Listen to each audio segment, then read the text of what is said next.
Qu'est-ce qu'un décret? Un décret est un acte réglementaire signé par le président de la République ou le Premier ministre qui n'est soumis ni au vote ni à la discussion du Parlement.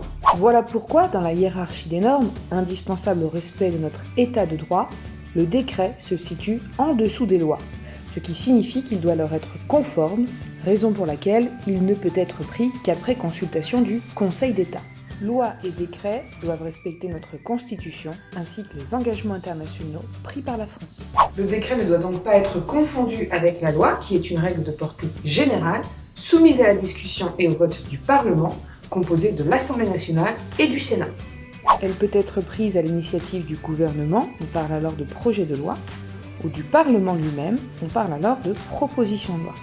On dit de coutume que nul n'est censé l'ignorer, puisque sitôt sa promulgation par le président de la République, elle sera publiée au sein du journal officiel.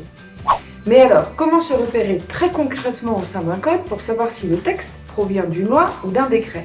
Les codes sont généralement divisés en parties législatives et en parties réglementaires.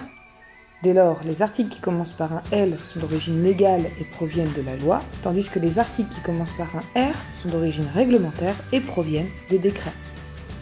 Chaque année, entre 550 et 600 propositions et projets de loi sont déposés, mais environ 60 seulement sont promulgués, tandis que près de 1500 décrets seront pris par le gouvernement.